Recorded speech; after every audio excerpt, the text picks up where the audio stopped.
Hi, everybody, and welcome to this week's edition of Straight Talk, sponsored by Inglis and Darley. My name's Bren O'Brien, and joining me, as always, is Tim Rowe. Today, we look at the importance of the Golden Slipper, James McDonald's pending record, John O'Shea disqualified for 4 months, and reflecting on Matt Ballesti's tenure at New Zealand Thoroughbred Racing 12 months in. In breeding and bloodstock, the Hong Kong market is set to be bolstered.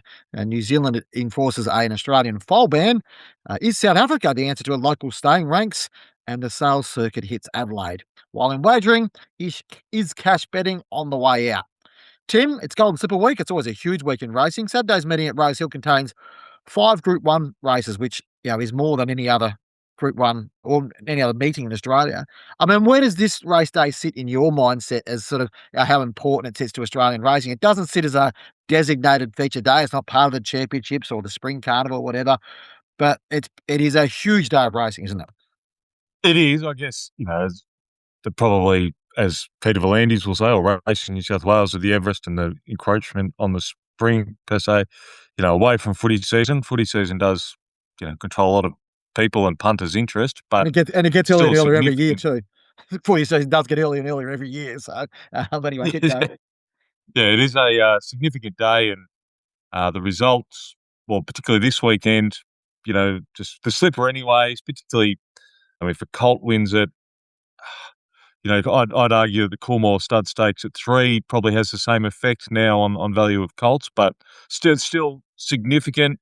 And judging the strength of the race now, I think, is fraught with danger. It's sort of when you look back and go, gee, that was a good crop, or it wasn't. And I'll admit I was probably wrong, say Farnan's year and then Ole Kirk, not that he ran in the slipper, but I don't think. But that year I was like, I'm not sure how strong they are, but they're both, well, I'm not even going to say serviceable, very, very good young stallions. So it's hard to predict, how it's going to pan out. And, I'm sure, the best performances haven't been seen from the 2-year-olds yet, and they might produce it on Saturday. And that's the key to landing the jackpot, if you're a Colt in particular. Yeah. I guess looking at the field, there's no picket fences there. There are horses that have won races, but there's no unbeaten horse going to this race, Tim, which I think, I'm not too sure the last time that would have happened. It maybe happens more often than we think, but it seems unusual, and it probably just shows how open it is. But when you consider the fact that we've got, Newgate are represented, Godolphin have represented, Kiora have got a filly in it, James Harron, who we know is a big Colt investor, has got horses in it. It's going to be a very important day. And for someone at the end of that day, and it could be one of the ones that doesn't have a stud association, you know, it could be a multi, as you mentioned before, like $20-30 million payday effectively in terms of making a stallion, because people can sort of pick their way around Golden Super Stallions as much as they want. But the reality is they're the hottest thing in the market. And if a Colt does win this race, we can guarantee next week we know what we're going to be writing about, don't we, Tim? It's going to be who's going to be circling that Colt, assuming it's not one of those ones that's already tied up, like the Newgate horse, Campione d'Italia, or one of the fillies. It's highly likely we'll be sort of having this discussion about what does that mean and who's the hottest Colt in the country. Yeah, definitely in Kiora, they're in Warwoven, so they're well placed on that front. And as you mentioned, sort of the other farms involved. I guess, if James Harron wins it with his group, well, he'd be, big payday for them, and that's their model, that they need a big payday every few years. Yeah, they do. And obviously it's a big day with the George Ryder. We've got Autumn Glow. We've got Aliana in the Ranvet looking for a Group 1 race. We've got a really interesting Rose Hill Guineas. It's a normal day, but probably the most interest from a public perspective and probably from a more broader perspective, Tim, will be James McDonald currently on 128. He'd be very short price to get at least one Group 1 winner to join Damien Oliver, and a relatively short price to get, I haven't looked at the odds, whether he gets 2 Group 1 winners on the weekend and becomes the highest, the most amount of Group 1 wins for an Australasian jockey. I charted his achievements this week and run the numbers, but we don't have to tell our audience what an amazing jockey James McDonald is. But to do it by his age, he'll be the person who will rewrite all the records. Fingers crossed if everything goes right from here on in, because he's it's just unbelievable what he's been able to do, particularly in the last 5 years. Particularly the fact, I think it was 18 months ago, I wrote a similar article about him reaching 100, and he's knocked up 28 Group 1 wins, in a year and a half. I mean, it's dominance we probably haven't seen for a very long time from a jockey, arguably Everton. Oh, yeah, and talent is absolutely one thing, but I'd also say his alignment with Chris Waller helps in that regard, given the dominance of Chris Waller's stable, and he sort of has been linked with Coolmore as well, and of course Godolphin getting some prized rides there. That I think that really helps. Where in probably the smaller stable days, even with the Tommy Smiths and things like that, where certain jockeys are aligned with stables, but it was probably shared around a little bit more. Where with Chris Waller's dominance, Kieran Maher, that helps the jockey. But again, you've got to get the job done, and he does more consistently than most, and that's why he's such a good jockey. Yeah, a remarkable effort, and no doubt it'll make headlines on Saturday, and it'll make headlines during the week, and as it should. Yeah, just aware of the fact that James would definitely describe himself as still a Kiwi, so it's not an Australian record per se, it's an Australasian record by a jockey. He doesn't have the most Australian Group 1 winners, that still belongs to Oliver, he's got 125, McDonald's on 98. He can get to 100 on the weekend if he wins 2 Group 1 races in Australia, but and he'll continue to build those records. I mean, the thing that I looked at the other day is what's his most successful Group 1 horse? Romantic Warrior. He's won 12 Group 1s overseas, so it's an interesting one from that perspective. Off the track, Tim, the news came through late on Tuesday night that John O'Shea had been disqualified for 4 months over a verbal altercation with stewards. This is a big story, Tim, a significant story. We know John's profile. I think he's won 33 Group 1 races either, or 32 maybe, but either by himself or in partnership with Tom Charlton. Tom Charlton's name is now appearing solely alongside his horses while John appeals this. There's a bit at stake at this one, and as we know, John's very well respected, but he's very, without saying much from what he said, he's very adamant that he will appeal what happened and what goes on, and there's probably some other things playing on the background here. The truth, John did plead guilty to those charges, so it's the appeal on severity. Look, he's not the first one to blow up at vets. Just off the top of my head, obviously there was, and I'm not saying some of the trainer didn't abuse the stewards or anything like that, but Bodyguard heading into the Blue Diamond was Peter Snowden was adamant that the horse was okay, and they put a big contraption on there that he said modified, or apparently modified the horse's action. As if a big contraption was on your back, it probably would. I know that was still a sore point with a lot of people connected to that horse. So I guess the problem is not problem, but the vet's opinion, sort of from a Racing New South Wales perspective, or anywhere, any PRA, the regulatory vet, that opinion overrides everything else, and sometimes you've just got to accept it, unfortunately. Yeah. That horse did go and win next week. Whether that's relevant or not, I'm not sure. Yeah, I don't think it's a fact of whether the right decision was made or not. It comes down to in terms of on the day by the vets, it was the interaction between them where that was appropriate.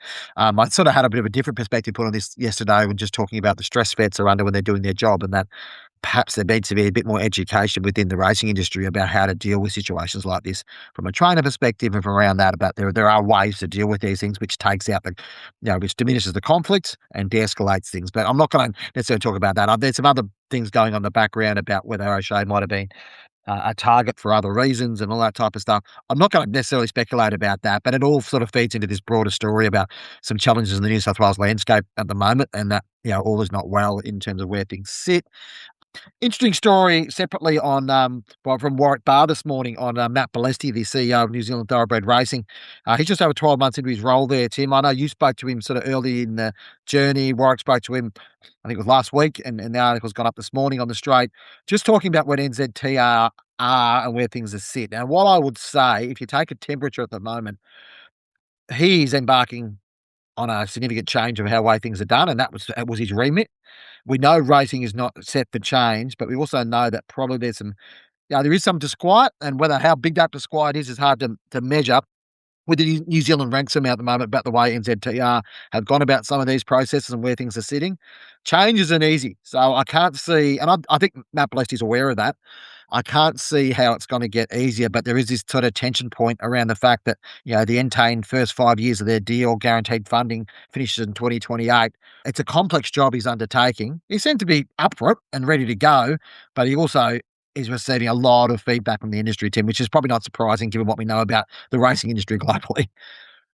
Well, everyone's got a different opinion. Yeah, NZTR, as you say, in certain circles are coming in for criticism, and I think part of that is, what Matt says, probably my article, 10 months ago or so, and in Warwick's this week, it all sounds good, but, So they're probably getting anxious. Okay, well, when are these things actually going to happen, rather than just talking about it? And I think that's where some of the disquiet's coming from. And there are powerful lobby groups that have got direct lines to the minister, Winston Peters, and things like that. So it's not too dissimilar sometimes to what goes on in the Australian PRAs. It is difficult. It's a difficult job, and people sort of disagreeing with what the board's doing. But yeah, I think it's time for, and what people would argue is time for action over, or substance over sort of words, I guess, and which I guess, they've done a lot of hard work with their team and a fairly new team there that, the next 6 to 12 months will be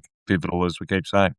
Yeah, and it's probably not dissimilar to the conversation we've had about Tabcorp, Tim, a little while back, saying, the first 12 to 18 months of Gil McLaughlin's reign has been significant change and working things out and getting the vibe right, but now it's about time to execute on the vibe. So I guess that's a challenge for any organisation to make sure that happens. And, racing is intensely political. There are people that don't want change and there are people that want change at a pace which NZTR can't deliver. So that's, Matt Ballesti's job to try to make that happen.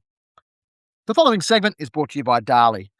Darley sires continue to perform extremely well at the recent yearling sales. They featured in 3 of the top 5 lots at the Melbourne Premier sale, with a $750,000 for a 2-darn hot colt, $625,000 for a filly by Kermadec, and a son of Gaiath securing $520,000.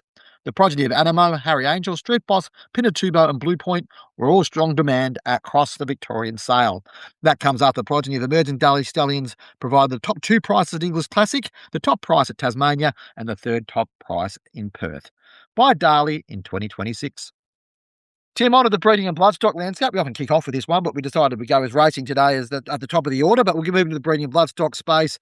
A story from your good self this week around about changes in the Hong Kong landscape and some incentives being put in by the Hong Kong Jockey Club for those owners to buy better quality horses into their 4-year-old classic series, I suppose, or their Derby Trail. Obviously, timely because we've got the Hong Kong Derby this week, and I understand you've got a little half a little interest in that race this week with a horse you had a little bit of a share in breeding in. But it's an interesting one which I think will, from what you've spoken to a couple of agents and a few other people, it will turn the dial a little bit on that Hong Kong market, and we're probably likely to see those Hong Kong owners a bit more driven to sort of take our best 3-year-olds out of our system into their 4-year-old system over there. Yeah, the Jockey Club, want to have a high quality horse population, and there'll be horses that go up there and with the right form and disappoint. But effectively they're paying bonuses for horses 4-year-old who are 4-year-old season to win Class 3 and above, can win at sort of rating 70 plus, so that when they go up there, can get bonuses. 500 for first, 300 for second. And this is important too. It's the place getters as well. It's not winner takes all. So effectively they can win, probably up to 4 million Hong Kong dollars on top of the prize money and other bonuses, significant carrot, just to encourage those owners to try or to try and buy those higher class proven horses. It is an art, the proven horses that maybe come out of, say, Queensland derbies or the Rosehill Guineas on Saturday that are geldings or aren't going to cut it at stud, that would be a target. You're looking at probably 7 figures. So it's a lot of money. And then they've got to pass the vet. And then you've also, if you're looking at that benchmark 70 that may be midweek class, that have got the upside, trying to judge the upside, not the one that's just got to benchmark or 70 grade or 70 rating, and that's probably as far as they're going to go. As Justin Bain told me, and a well-known Aussie agent who lives in Hong Kong and sort of works that market very hard, there's a lot of horses you'd like to buy and they're just not for sale because the syndication partnership model in Australia in particular, people get a good horse, they don't want to let them go. They've spent a lot of money, trying to get a decent horse and probably raced a lot of slow ones, finally get a good one. And if you split it over 20, 30 people, even if it is $1 million, they go, well, I'm just going to buy another horse anyway. That probably won't be as good. So it's a very tough market, but this incentive might encourage Hong Kong buyers just to up the budget a little bit. And so if you've got a nice gelding, I think you'll be, the phone calls will increase. Sort of moving on now, the story you covered a fair bit is this foal embargo ban, or this issue around registration of foals in Australia. It was interesting to see New Zealand come out this week and say that they won't be accepting horses which are embargoed in Australia in terms of, straight into their system. So it does change things up a little bit, and there have been suggestions that, horses that aren't registered or are embargoed in Australia could go to New Zealand. That won't be the case by the look of that, by the look of what's happening, Tim. And that's sort of why the story came out this week. It's not unusual. A lot of the countries or jurisdictions, mirror other people's rules or adhere to other people's jurisdictions' rules. Jockey suspensions, all sorts of things are sort of maintained across jurisdictions. Where this is significant, it's probably a lot of New Zealanders send mares to Australia, foal them down, get them served because just to diversify their broodmare bands and their yearling crop to sell across Australasia. Potentially they could get caught up in this because in New Zealand they aren't as strict. It can take 12 months sometimes before it gets through the stunt book.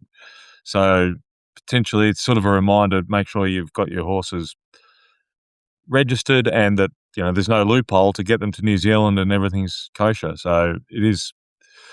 I'm sure it'll catch a few more out. Unfortunately, at the moment, the way Racing Australia is sort of cracking down and seemingly not budging on their stance. Yeah, and it is a global industry, isn't it, Tim? So it does, what happens one place happens in another, and that sort of leads us into our next sort of little conversation point. A story you spoke to Matt Kamani earlier this week about sort of his approach with, you know looking to get horses out of South Africa and side out of South Africa, or sort of bred out of South Africa, to come to Australia as staying prospects. Sorry, which is fascinating sort of way of thinking about things. I think Matt's always been known as someone who doesn't mind taking a left field approach to things, and yeah, I mean, from what he's saying and for the response we've got in terms of comments on the article and whatever else, it seems like maybe he's found a little opportunity here. He does have a very good record with these staying 3-year-olds. I will give him that credit. Yeah, well, interestingly, he does train Deal Done Fast, who ran placing in the Victoria Derby and is in the Rosehill Guineas, was intended to be. For Drakenstein stud, Gaynor Rupert, major breeder owner over there. So sort of over there to see her in part and a few other people. But he does have a theory that South African bred, sort of those middle distance guineas, sort of to Derby style horses, would be superior to the Australasian horses. He didn't manage to buy one for that purpose this year, but he's still looking at it and trying to get some owners behind the concept. The exchange rate makes it favourable. You can buy, a high, one of the better credentialed yearlings for, a few $100,000, which in comparison, but you've got the added cost of getting them to Australia, which is not an easy process. It can be done. As Matt explained, you go via the UK, continue their education there after being broken in South Africa, and get them down sort of January, February of their 2-year-old season to, hopefully be ready for the spring or as 3-year-olds to go in those classic sort of races. It'd be interesting if you can get a few down, a sample size of, get a few yearlings, 2-year-olds down here and educated. You'd need, as I said, you'd need to do it in numbers or some sort of scale to give yourself a chance. But it'd be interesting if he can get it off the ground or if others even follow the approach. Yeah, yeah, and that's just looking about like Jordan Fast is an interesting horse for the fact it didn't have a start until the September of its 3-year-old campaign, and its fourth start, it ran third in a Victoria Derby. It's still a maiden at this stage, so it's still got to get its maiden out of the road. But as I said, Matt has got a way of preparing those horses. With their single choice is another one. He's sort of been able to get through to that stakes class of relatively modest backgrounds to start with, and yeah, no, it's interesting to see people trying different things. Where the sale circuit moves to Adelaide today, Tim. We've got the 2 days of the Magic Millions Adelaide sale. What are we expecting there? And did we learn anything out of the Gold Coast March last week that we sort of can take moving forward? Yeah, I'm not saying anything no one doesn't that sort of hasn't been around the sales doesn't know, but people are just less willing to take risks on imperfections or stallions, or so you've got to sort of, if you're in the top 25% of any sale, you're going okay, and that's what'll be the case. It was the case last week, which turned over 11 million. It's not insignificant. You go, oh, well, that was disappointing sale, or you compare it to the Gold Coast in January or Easter next week, but it's still important. It's still a big lump of money to go through the ecosystem, and people can't afford to have keep these horses and put them all into work. So they need to sell them, whether that is at a loss or a break even or a marginal profit.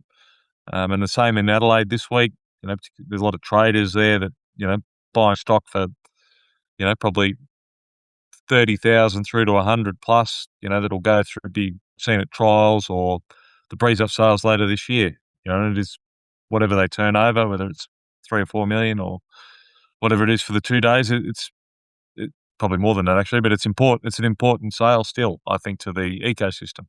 Yeah, it's interesting. We spoke about last week about the sort of role of these sales and where they sit moving forward, and these regional sales. They still have a role to play, but it's just harder and harder for them to get the results. I guess that you know, it's definitely a I'd say it's a two-speed market, but the market at Easter next week will be very different to the market at Adelaide in terms of demand and where things sit. And yeah, it probably allows us to shoot forward and give a quick preview. We'll obviously be there on the grounds next week in Sydney, covering on the podcast. We'll come to you live from ahead of English Easter yearling sale.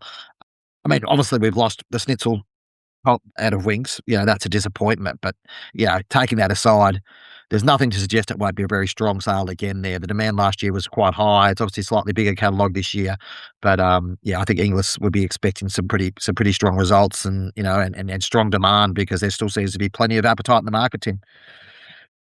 Yeah, definitely. Yeah, yeah. So again, the type of those Colts syndicates, I think, kept plenty of money up their sleeve. Breeders, you know, seemingly put a lot of their better stock towards Easter this year. So it will, there's a lot of nice horses there, and good horses sell well, no matter the economic conditions, and wider appetite for racehorses. The top end sort of seems to hold up.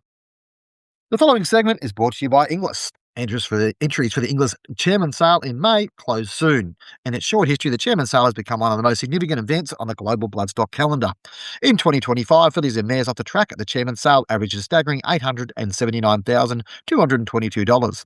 Each of the past two Golden Slipper winning colts, Stay Inside and Chinzo, was sold in utero at the sale. Other mares offered at the Chairman's include the dams of subsequent Group 1 winners Autumn Glow, Imperatrice, Home Affairs, Apocalyptic, She's Extreme, and International Star in Italian, amongst others.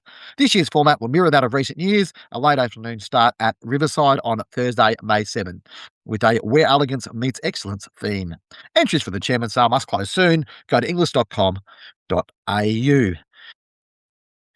Team detour through the wagering world now on our way out for today. A story I had up during yesterday was about the reduction on the cap for cash betting from $10,000 to $5,000, whereby after $5,000 in transactions for cash in venue, i.e. TABs, or even with bookmakers, on-course bookmakers, there will have to be a ID produced and a large transaction report will have to be filled out. This obviously has to do with anti-money laundering activities in terms of what AUSTRAC are trying to do. It's a legal requirement now for TABs to do this. There seems to be a lot of scrutiny on this. I'll start specifically around the cash aspect. I mean, it's probably not surprising, is it, Tim, in a world where we're seeing money laundering coming more and more under the focus of where things are going. But Tom pointed out yesterday the $10,000 limit has been in place since 1990. We're now in 2025, 35 years later, and it's actually gone backwards from 10 to 5. It probably symbolises the declining, I guess, or the way that cash is seen in society now, even compared to sort of 5 or 8 years ago. Yeah, I think that was Paul Daly at Race to Win that posted that. Exactly right. There's sort of no acknowledgement of the inflation, I guess, and that's, I think Paul pointed out as well, and certainly other punters, that the minimum bet's 2,000 when on course I think still 5,000, or certainly was 30 years ago, and so it's just the world's changed. Much less cash being used, and AUSTRAC are trying to crack down. My query on that story or development is, does Tabcorp able to use that as a way of tracking their punters, I guess, or account holders, people that aren't sort of are on minimum bet restrictions and things like that? Are they able to use that information to crack down on punters and ban them, so to speak? I'm not saying that's the case, but that was sort of a question that popped into my head when I saw the story. Yeah, and I think sort of broadening it out a little bit, I've had a couple of people reach out to me and a couple of people mention on social media that, it speaks to the broader concern about people being restricted full stop. I was told by someone yesterday that whenever they go into a tab agency to have a substantial bet on account, they have to produce ID. So, obviously they can't just use a thing and use their account. They've actually got to produce that, even when it's not cash. So, we're getting to a point now where punters do feel a bit victimised around this stuff.